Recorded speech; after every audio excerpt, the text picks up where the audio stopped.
Hello and welcome everybody to today's webinar, Seeing the Light and the End of the Nano Tunnel with Dr. Adriana Di Polo.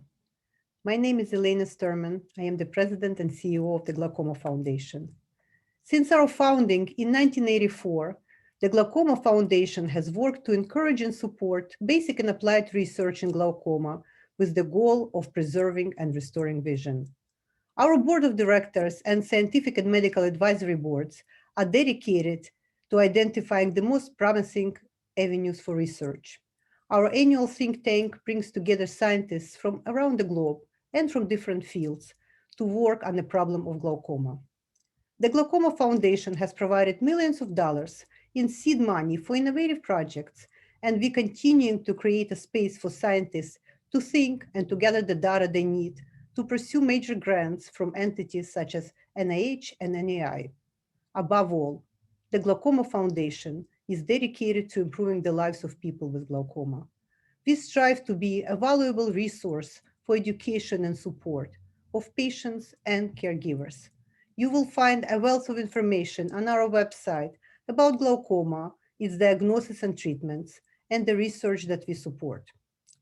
Today's webinar is sponsored by Santen. We are so grateful to Santen for their leadership and this partnership. We want to thank Dr. Adriana Di Polo for making this presentation today. Dr. Di Polo is a full professor in neuroscience and ophthalmology and the Canada Research Chair in Glaucoma and Age-Related Neurodegeneration at the University of Montreal. She studies the mechanisms of retinal ganglion cell loss and neuroprotective and regenerative strategies for glaucoma. She has received prestigious awards for her work, continuous research funding throughout her career, and is presently principal investigator on grants from Canadian Institutes of Health Research, National Institutes of Health, Department of Defense USA, and other very competitive grants and awards from nonprofit organizations and industry. Deeply committed to teaching and training vision scientists at all levels of education, Dr. Di Polo has served on the Women in Eye and Vision Research Committee, which offers networking and career development support for women all over the world training in the field of eye and vision research. She is currently the chair of the Canadian Association for Neuroscience panel, and she serves on many executive and scientific boards, including NIH Audacious Goals Initiative, Bright Focus Foundation, GRF, and the Scientific Advisory Board of the Glaucoma Foundation. Dr. Di Polo is the recipient of the Kumar Mahadeva Research Grant from the Glaucoma Foundation, which supported her work recently published in Proceedings of the National Academy of Science. Before we begin today's webinar, I'd like to remind you that if you have any question during the webinar, you can submit it by using Q&A button on your screen. We've gotten some questions prior to the webinar, and we will do our very best to answer as many questions as we can. And now, ladies and gentlemen, it is my great honor and my great pleasure to welcome Dr. Adriana Di Polo. Thank you so much, Elena, for the very kind introduction. It's really a pleasure for me to be here today. So welcome everyone to the webinar. I am excited to share with you some of the work that we're doing in my laboratory. And let me start sharing my presentation with all of you. And as Elena said, the title of my presentation is Seeing the Light at the End of the Nano Tunnel. And I'll tell you a little bit more about these nano tunnels as we go along. But first, let me give a big thank you to the Glaucoma Foundation for their fantastic work at promoting and funding research in glaucoma. A very warm thank you to Elena for all the fantastic work that she does, promoting all the activities of the foundation and organizing this very informative webinar, and for inviting me today to present the data from my laboratory. And last but not least, I want to thank Kumar Mahadeva for his generous support of the work that I will present today. So today I'm going to talk about a very important problem for glaucoma patients. For many decades now, we know that glaucoma patients suffer from a number of vascular deficits, Those include impaired neurovascular coupling, and I will tell you in a minute what neurovascular coupling means. These patients also experience low blood flow in the retina and the optic nerve head, as well as reduced vessel caliber. A major problem in the field is that we still don't understand what are the mechanisms that cause these vascular problems in glaucoma patients. And so we want to understand that, because perhaps we can use some of this knowledge to develop novel therapies that will improve vascular function in these patients and restore vision. Now, before I tell you about what I've done in the lab, I want to first tell you a little bit about something very characteristic of the eye and the retina and optic nerve, as well as the brain, for example, in that these two organs share the fact that they're very highly vascularized. What that means is that, as you see here on the left, where the blood vessels are labeled in green, there's a lot of blood vessels in the retina as well as in the optic nerve. And if you look at it a little bit more closely, you can see that there is really a very intricate network of very small blood vessels that are here in the retina that I'm showing you. And they have a very important role, which is to bring blood to the neurons that are in these tissues to function properly. So because the retina as well as the brain are very highly metabolic tissues, they require a lot of energy, so they require a lot of blood. And so the whole purpose of this very intricate network of vessels is to bring enough blood to those cells that need it so they can perform well. And this is neurovascular coupling.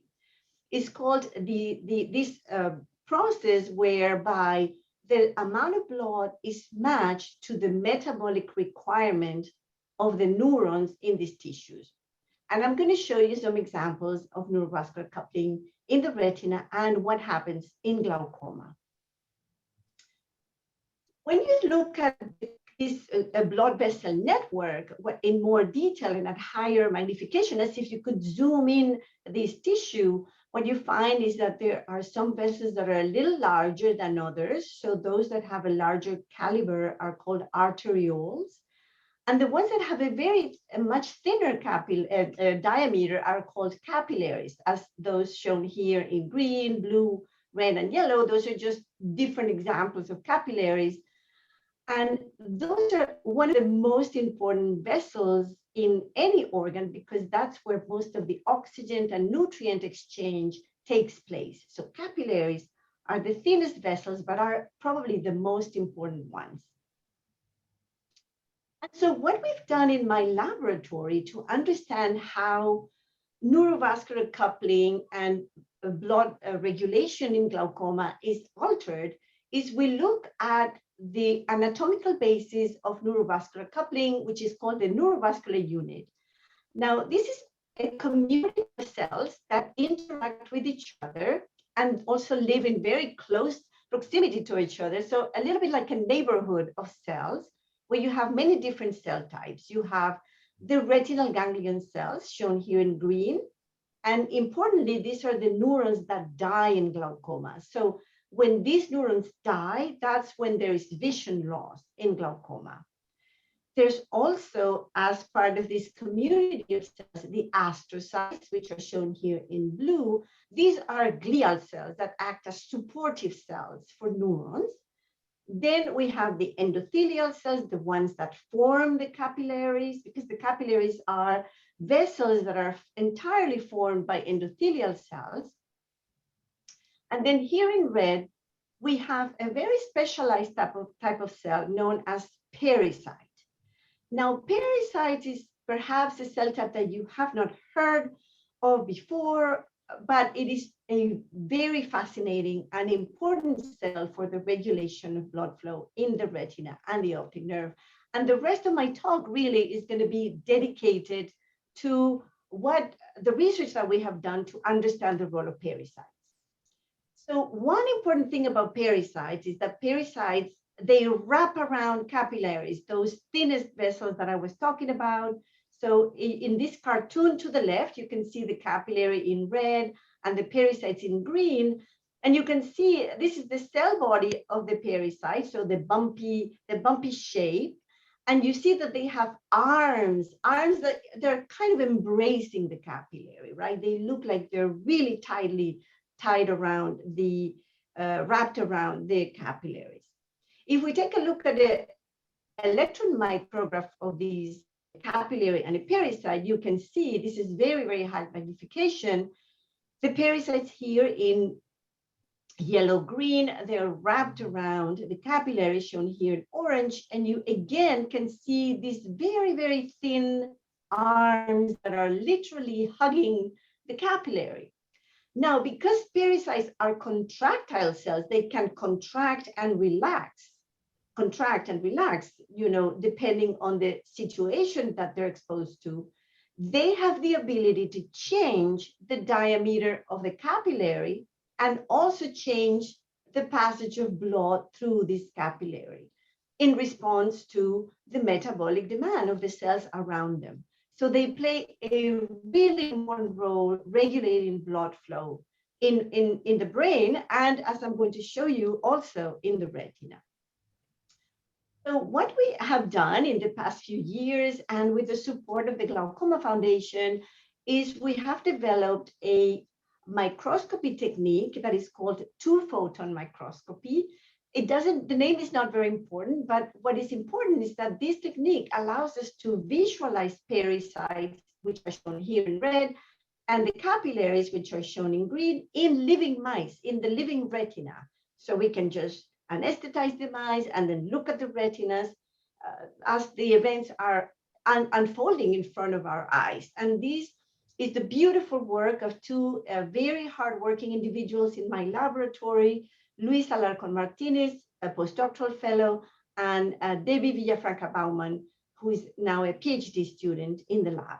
So they work together very closely to develop this technique that allows us to see changes in living retinas on how pericytes really change and modulate capillary function. Now, one of the most exciting things about this technique is that we can also see live movement of red blood cells in single capillaries in real time.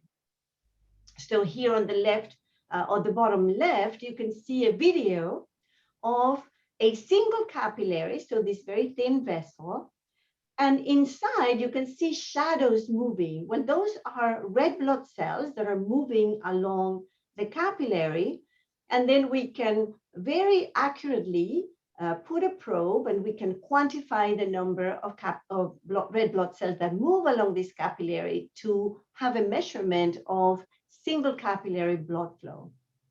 And so we applied all of these techniques to glaucoma. And now I'm going to show you what we found.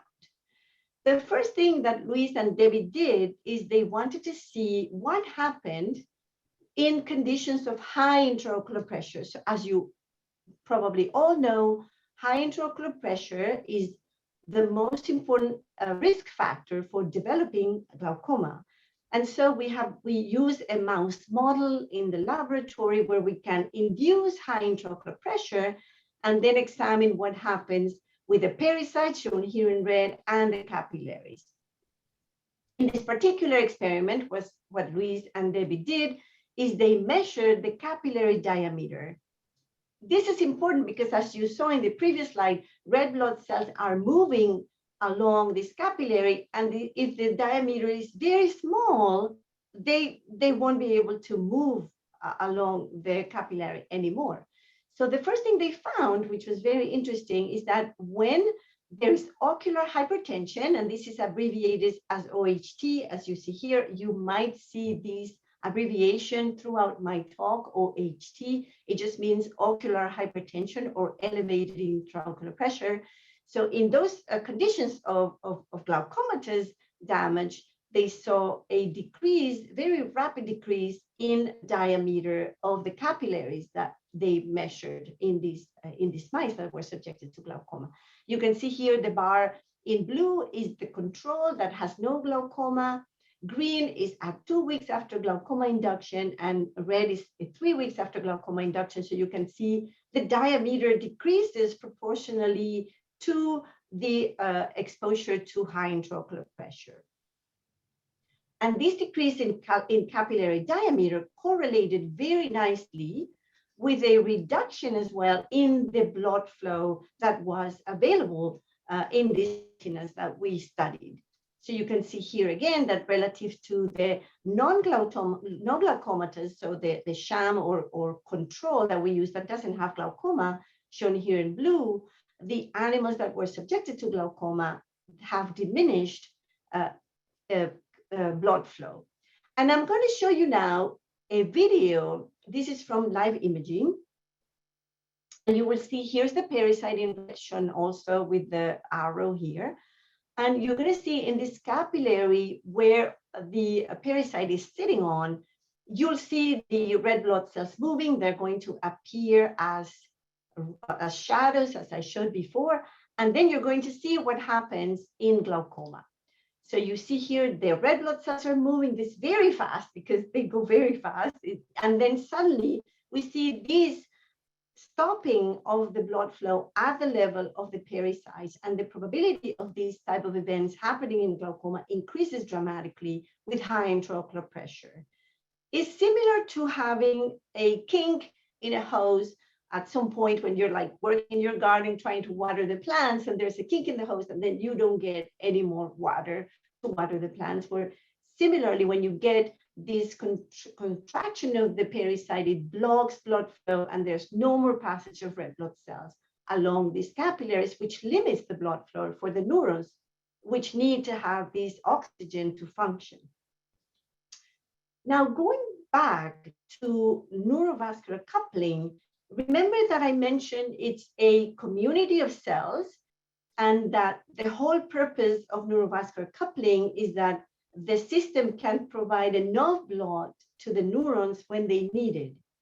So the way to see this in the laboratory is we use the 2-photon microscopy technique that I described before, and then we apply a flash light stimulation. So because the retina and the neurons in the retina will respond to light, we will see how the capillaries, in terms of their hemodynamic response, how they respond to the activity of the neurons. And then we can record this and then present it in a nice graph like this one that you're seeing here. And this is in a mouse that does not have glaucoma. That's we call it sham control because it serves as a control, but there's no high intraocular pressure. And so when we stimulate the retina with light, we see that some capillaries dilate, and you can see this very nice curve going up in blue that shows all the capillaries that are dilating. And then some capillaries also constrict, and that's why you see this downward curve in red showing the capillaries that constrict.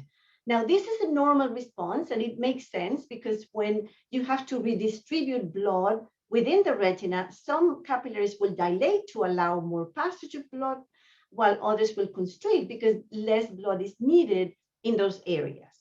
And now look at what happens in glaucoma. So the mice that have been exposed to high intraocular pressure, you can very rapidly see that the dilation component, so the blue line, doesn't go as far up or doesn't increase so much after light stimulation relative to the non-glaucoma control. So that tells us right away that there is a problem in the ability of these capillaries to dilate when more blood flow is needed, indicating a problem with neurovascular coupling. Now we really want to understand what's going on and why is this a problem in glaucoma. So now we're getting to the part of the nanotubes that I have in my title. And this is really a work that we have been doing for several years now, and that we published a couple of years ago, in which we discovered a new structure that we call inter-pericyte tunneling nanotubes, or IPTNTs. And what what these structures are really is a very, very thin nanotube or bridge, if you will, that links two different pericytes that are located in two different capillaries in the retina and also in the optic nerve. So here's an example to the left of a pericyte and in a capillary joined by these type of nanotubes that are shown by the dotted white line here underneath the actual nanotube. The pericyte is shown in red and the capillaries are shown in green. And you can see that this pericyte is making this nanotube that then goes to the other capillary and connects. You cannot see it very well here, but I'll show you more examples of that. It is connecting with the arm of another pericyte that is located in a different capillary. So here on the right, maybe you can see it a little better, and then I'm going to show you a lot more examples to convince you that these nanotubes are making pericyte to pericyte connections. So here you have the proximal pericyte. We call it proximal because that is the pericyte that is producing the nanotube or the IPTNT. So then this is the IPTNT, and then it connects with the distal pericyte, which is here, but this red process here is one of those arms that I showed you before that are wrapping around the capillaries. I'll show you more examples, but perhaps a cartoon is the easiest way, I think, to really visualize these structures. So this is how these tunneling nanotubes are working. We have a proximal pericyte in one capillary. We have the tunneling nanotube. It is a nanotube because the diameter of this little tunnel is just a few nanometers. So this is just a fraction of a micron. So very, very, very small. And so these nanotubes will extend and then make contact with another pericyte that is in a little distal and far away from the initial parent pericyte. And this is not very important, but they make special connections between them that are known as gap junctions.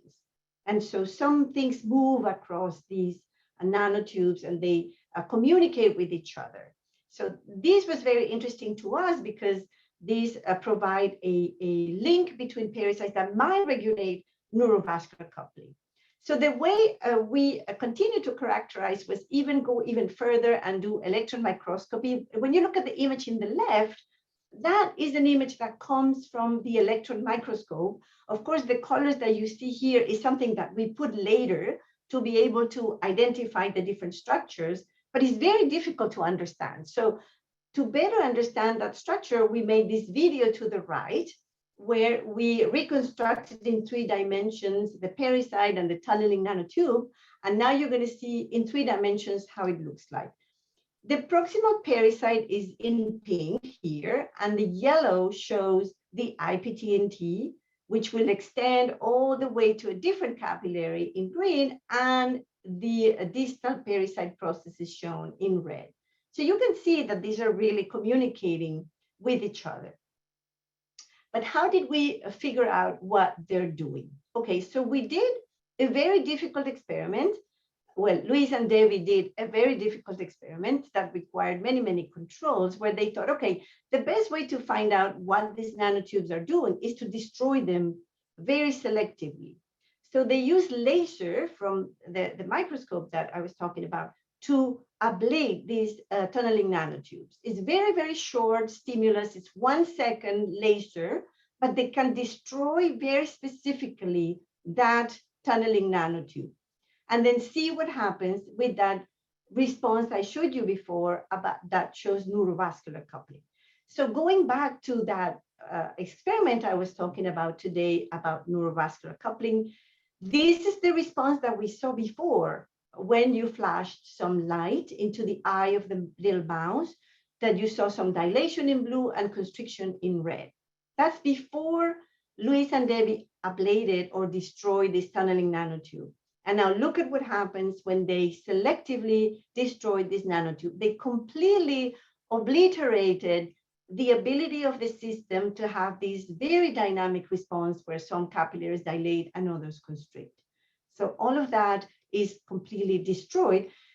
We did many, many more experiments to confirm that this is the actual function of the tunneling nanotubes, but just for the purpose of this talk, this is the key experiment that really told us that these inter-pericyte tunneling nanotubes are key to regulate neurovascular coupling in the retina. So what happens in glaucoma to these tunneling nanotubes? What are the responses to pathology? And can we understand more what they undergo in disease, and can we do something about it? So we again induced glaucoma in mice by increasing the intraocular pressure. And what we found, to our great surprise, is that in the glaucomatous eyes, many of these inter-pericyte tunneling nanotubes, so many of these nanotubes are shown here in green in this case, are damaged or they are ruptured. So instead of having that beautiful bridge, that beautiful nano tunnel that I showed before, they're broken, they're damaged. There's some content that has spilled out. I'm not showing that here, but we actually counted the number of nanotubes that were ruptured, and you can see on the graph to the right that the number of ruptured nanotubes increases dramatically with glaucoma. So here in pinkish red, you have the number of ruptured nanotubes, which increases in glaucoma relative to the non-glaucomatous eyes. Now we want to understand, why are they ruptured? Because we know from the ablation experiment that when you break those nanotubes, you lose neurovascular coupling. And this could be underlying that problem that we see in glaucoma, which is the lack of the deficit in neurovascular coupling. So luckily enough, we started looking at a number of things, but we're very interested in how calcium changes in pericytes. Now, many of you know that calcium is an extremely important ion in the body. It serves many, many purposes in biological processes, and it also controls contraction of muscles, for example, but also contraction of pericytes. It has been shown before. So what we did, the first thing we did is focus on how calcium changes in pericytes, because we thought, well, if the pericytes are contracting very strongly in glaucoma, that may rupture the nanotubes that are so important for neurovascular coupling. And so the first thing we did was just look at how calcium changes in pericytes. We did this by using a calcium indicator that was present only in the pericytes, so we can really measure calcium changes only in pericytes. And you can see here the difference between the sham no glaucoma eye to the left versus the glaucoma eye on the right. And you can see here on the left, we have to label the pericytes with the dotted line because they don't have a lot of calcium normally. But in glaucoma, look at how much calcium goes inside these cells in conditions of high intraocular pressure. There's a high increase of calcium. So could calcium be the problem, and could an increase of calcium in pericytes could be causing nanotube and inter-pericyte tunneling nanotube damage? So to answer this question, what we did was we looked at how calcium can get inside pericytes. So there's many ways in which calcium can get inside cells. There's many calcium channels and different ways in which calcium can increase inside a cell, including pericytes. But it turns out that from all the ways in which calcium can increase in pericytes, there is one particular one that I'm like showing this X on now, but I'll tell you in a minute.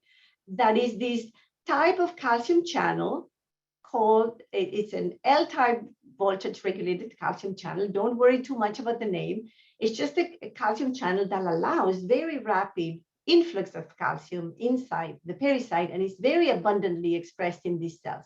So what we did is we said, well, how about if we block this channel only in the pericytes. So we did that. We generated transgenic mice in which we genetically removed this particular calcium channel selectively from pericytes, and then subjected them to glaucoma. And then we analyzed, studied what happened to their neurovascular response, their blood flow, and everything that tells us about their vascular status.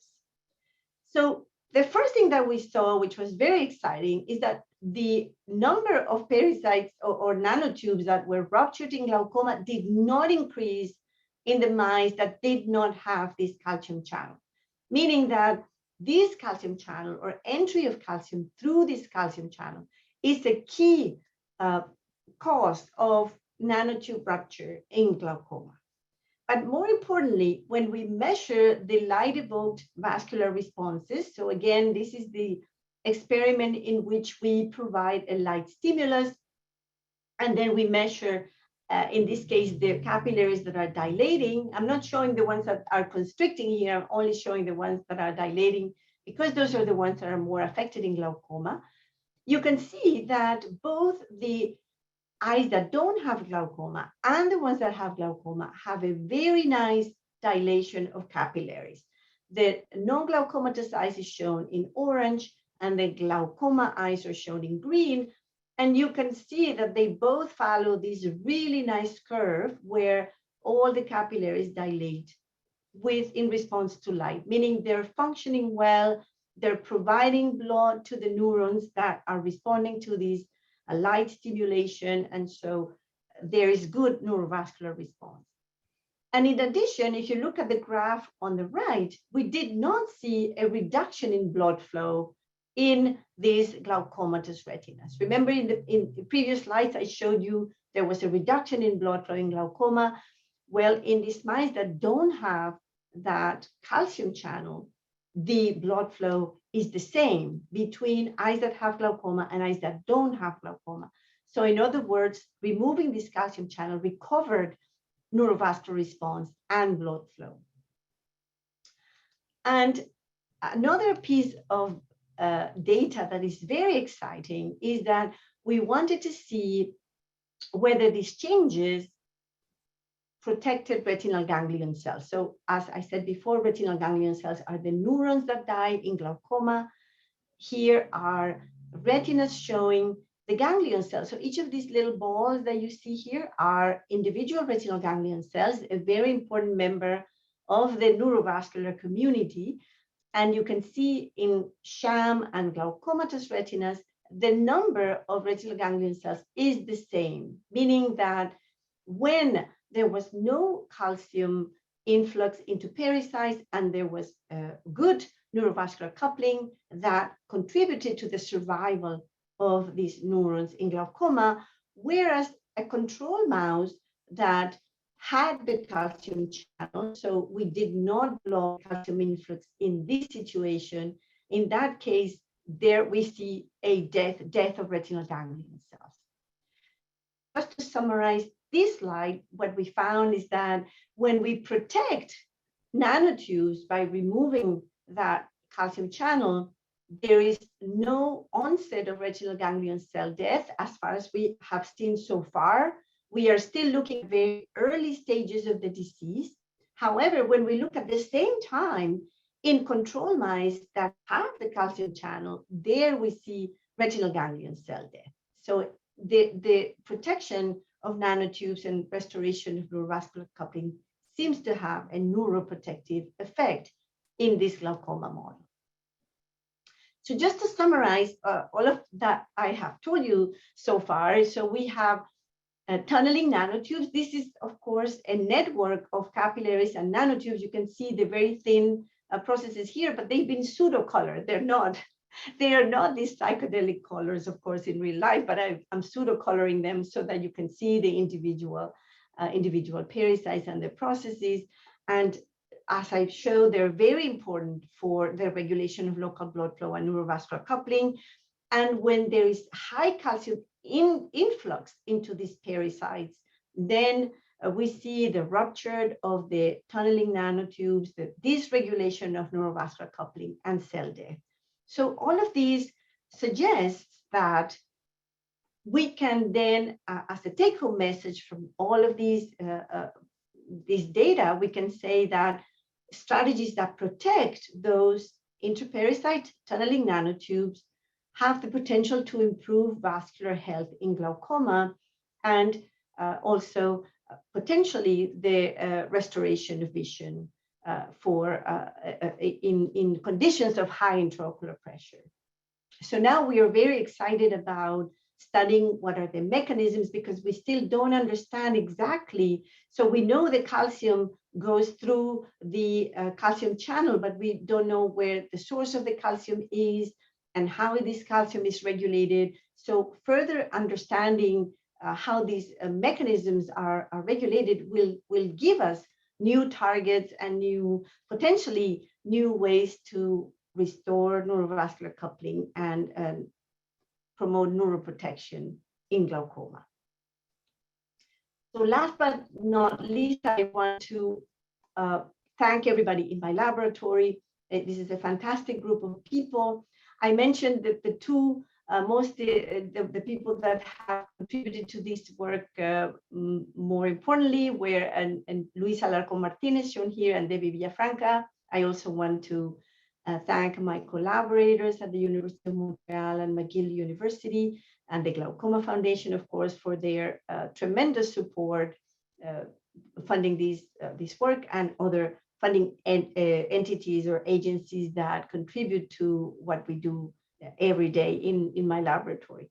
So I'm very happy to take any questions that you may have regarding this work, and thank you for your attention. So I would like to thank you for this absolutely fascinating talk, Adriana. And not only you're an absolutely brilliant scientist, but you're an amazing presenter, because you were able to break down very complex science into a digestible format for us non-scientists, patients, and caregivers. And I know that everybody who was on this webinar was able to follow every word you were saying. So I'm very grateful for that. Thank you, my pleasure. And so we were getting questions prior to the webinar, and I see that we have questions in both our chat and our Q&A. I will start with the questions we received online before today's webinar.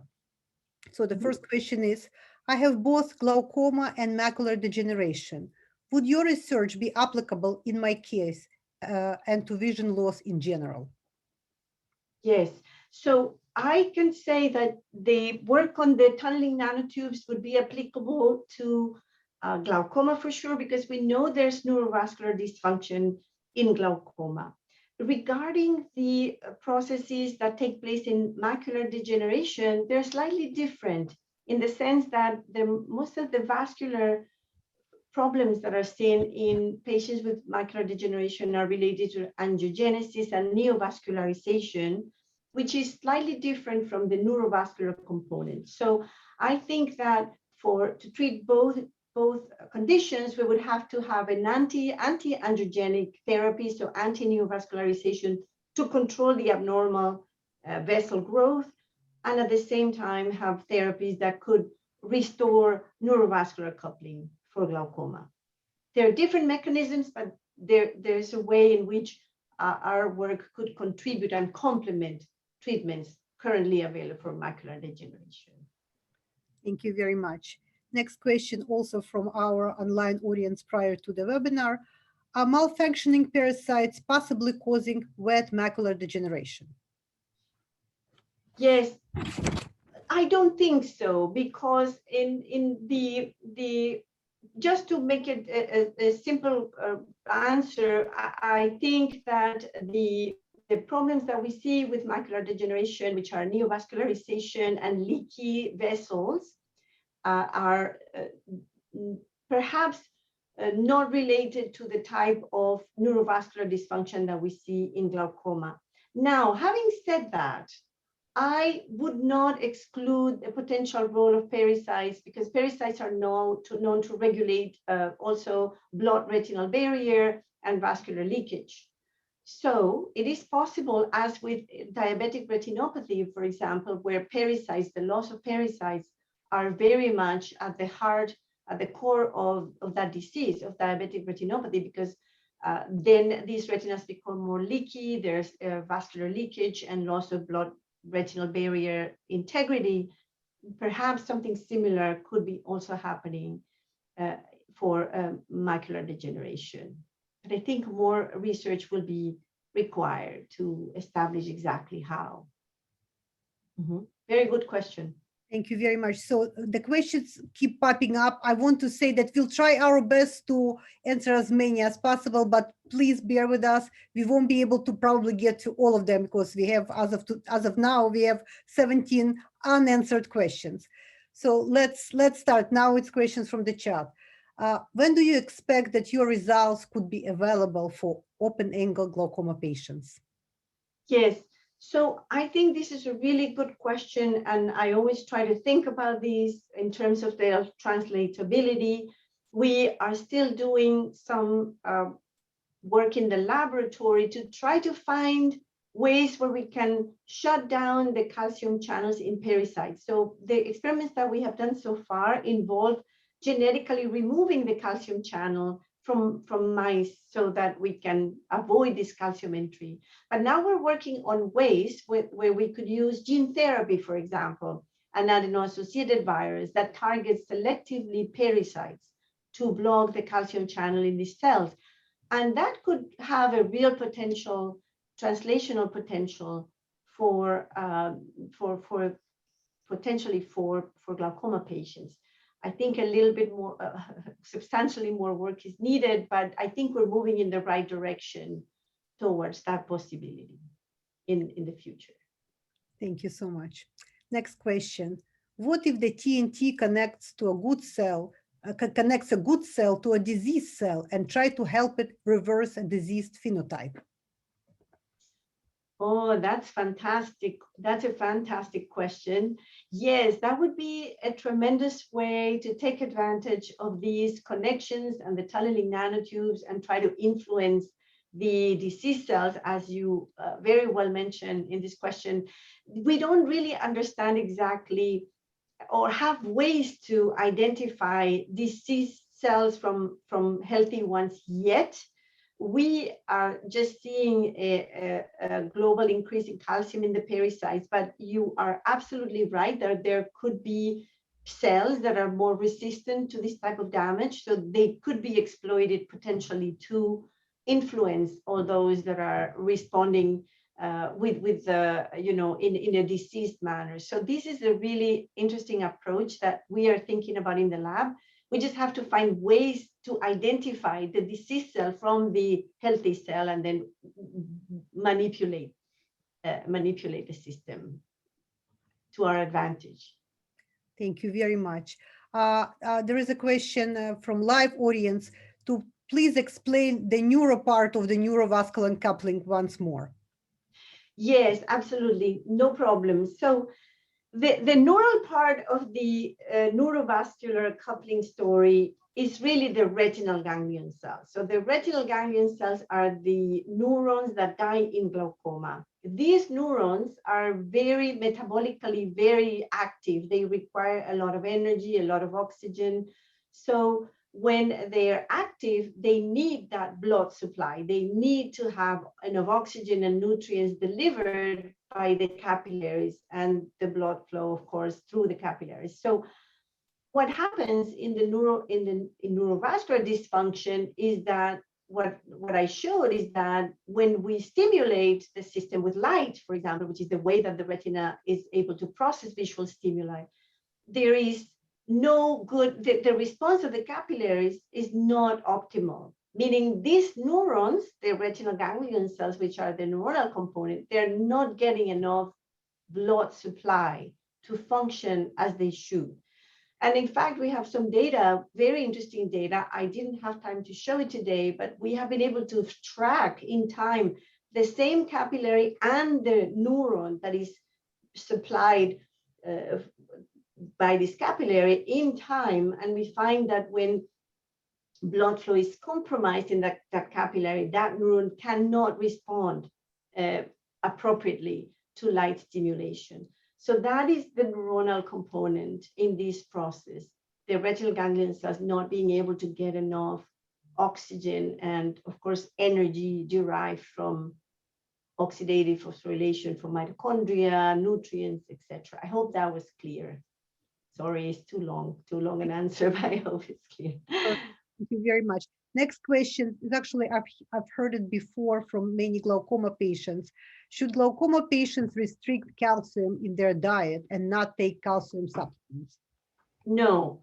The clear answer is no. You should not be doing anything to reduce the calcium. On the contrary, so the calcium is a really important ion in the body for many things, for bone health, for immune health. And that's why we should all, especially as we age, take calcium supplements, and it's very well recommended. Also, it's very important that you know that the free calcium in your body is very tightly regulated. So even if you consume calcium supplements, the free calcium that is moving around in our blood and in the organs, in the tissue, is very tightly regulated. We're not talking here about a generalized high calcium. We're talking about a very specific mechanism that lets the calcium go inside the pericytes, and is not related to your overall systemic levels of calcium. It's really a very precise calcium influx into pericytes. And so that's why we want to understand how is that regulated. Are there proteins that regulate that influx? What can we do about that? And I think we're making some progress in that arena. And hopefully we can bring those results to you sometime in the future. But no worries about calcium supplementation or any of that. No worries about that. Perfect. So we have time for one more question, and I have a really good one. Was there any study to see if the nanotunnels can be rebuilt, regenerated once destroyed, giving hope to regenerate them will be amazing benefits? Yes, that's a fantastic question. Very excellent question, and something that we're also thinking in the laboratory. So how are these nanotubes generated in the first place? When in development do they appear? What do we know about how they're formed? And can they regenerate? So these are all questions that we're facing, that we have to address in research, but we're very excited. And that would be a fantastic strategy if we could not only protect the nanotubes, but regenerate them. And we just have to understand a little bit more how they're made and what are the factors that promote regeneration. Now, the good news is that these are very plastic cells. These are cells that are changing. The pericytes are moving, migrating, changing. Some of them are dividing. So we might have ways already, the plasticity of the cell is already there for us to try to regenerate these processes and restore neurovascular coupling. But definitely a fantastic question and very interesting research avenue for us. Well, something next for you to work on. Exactly. Yes. That's all the time we have for today. I wanted to thank you so much for this fascinating and insightful talk. Of course, I wanted to thank our audience who joined us, who sent questions beforehand, who participated with questions today. And I hope that every attendee found it very useful and very interesting. And I hope that all of you will stay connected with the Glaucoma Foundation. And with that, I want to wish everybody a great evening. Again, thank you, Adriana, so much. And wish everybody good night. My pleasure. Thank you. Good night, everyone. Bye-bye.